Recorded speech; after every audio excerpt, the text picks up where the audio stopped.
में आ जाएगा? नहीं मीना जी, भारतीय जनता पार्टी अपना एटी से लेके चोटी तक का जोर लगा ले, कांग्रेस पार्टी के कार्यकर्ताओं का मनोबल नीचा नहीं कर सकते हैं। भारतीय जनता पार्टी ने पिछले 9 साल से नए नए तौर तरीके लगा करके, नई नई परंपराएं करके कांग्रेस पार्टी के कार्यकर्ताओं को तोड़ने का प्रयास किया, कार्यकर्ताओं को परेशान करने का प्रयास किया। लेकिन कांग्रेस पार्टी का जो असली कार्यकर्ता है, जिसके जहन में कांग्रेस है, जिसके डीएनए में कांग्रेस है, वो कार्यकर्ता कभी भी टूटने वाला नहीं है। भारतीय जनता पार्टी को हर चोट का जवाब देने को कांग्रेस पार्टी का कार्यकर्ता पहले भी तत्पर था, आज भी तत्पर है। और देखिए मीना जी, भारतीय जनता पार्टी ने तो पूरी ताकत लगाई थी कि इनको 15-20 पे समेट दो।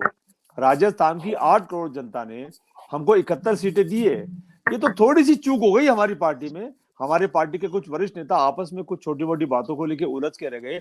अगर वो विवाद नहीं होते हमारे, तो आज हम सत्ता में होते और भारतीय जनता पार्टी की उल्टी गिनती राजस्थान से चालू होती।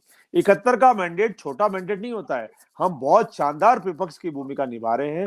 भारतीय जनता पार्टी जो 135-40 पे आ रही थी, इनके गृह मंत्री और देश के प्रधानमंत्री बार बार कह रहे थे प्रचंड बहुमत से आएंगे। तो मीना जी, जहां तक मेरे को राजनीतिक अनुभव है, प्रचंड बहुमत होता है 140-45 के पार आए, तो 115 पे आगे सिमट के रह गए। तो भारतीय जनता पार्टी कांग्रेस के कार्यकर्ताओं का मनोबल कभी भी कमजोर नहीं कर सकती है। 10 तक भी पहुंच जाए, 101 तक भी पहुंच जाए तो गनीमत है, ये उनको भी मालूम था। इसलिए तो प्रधानमंत्री ने ताकत लगाई थी। प्रचंड बहुमत तो कहना उनका काम है, हर राजनीतिक दल कहता है। आपके मुख्यमंत्री कह रहे थे रिपीट करेंगे, इसलिए वो बात नहीं है। बात की राजकुमार जी कि लीगल प्रोसीडिंग जब आगे बढ़ेगी और पार्टी के लोग कमजोर होंगे, कमजोर नजर आएंगे, उनके स्टेटमेंट बदले हुए होंगे, तो उसका इम्पैक्ट पार्टी पर भी पड़ेगा। आपको नहीं लगता? देखिए, इम्पैक्ट तो पड़ता ही है।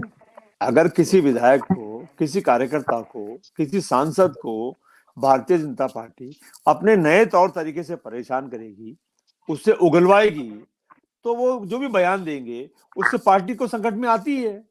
पार्टी एक परिवार है।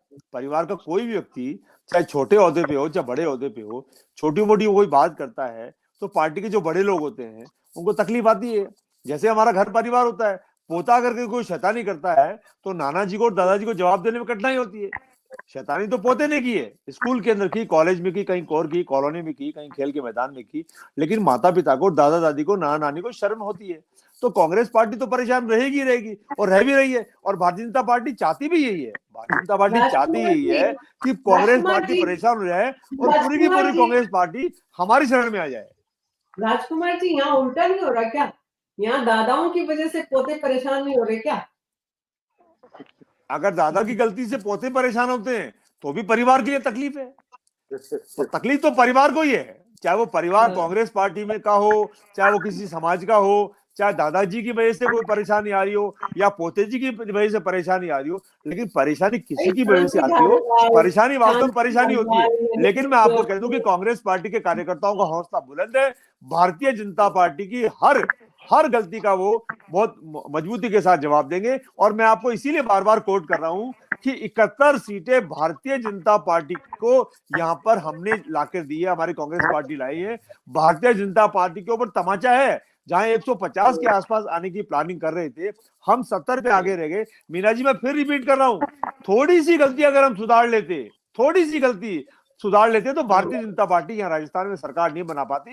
इस बात का मुझे भरोसा है। लेकिन निश्चिंत रहे, 2024 के अंदर भारतीय जनता पार्टी परेशान है। राजस्थान का जो लोकसभा का जो चुनाव आ रहा है, इंडिया का, हमारा लोकसभा का चुनाव आ रहा है 24 का, जो करीबन 1-1.5 महीने के बाद है, भारतीय जनता पार्टी ने राजस्थान में एक सीट पे डोरे डालना चालू कर दिया है।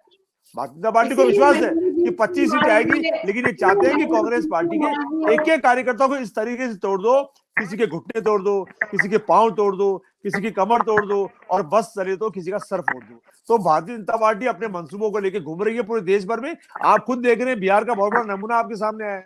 तो भारतीय जनता पार्टी पता नहीं क्या क्या करना चाहती है, ये समझ में नहीं आता। लेकिन मैं भारतीय जनता पार्टी को कहना चाहता हूं कि विपक्ष को रखिए, अच्छा रहेगा। और किसी भी व्यक्ति को एक आवश्यकता से अधिक माथे मत चढ़ाइए। परिणाम जब बाद में आएंगे ना, तब पता चल जाएगा भारतीय जनता पार्टी को भी। आज भारतीय जनता पार्टी भी तकलीफ में है। भारतीय जनता पार्टी के वरिष्ठ नेताओं को पता है कि आज वो कितने तकलीफ में।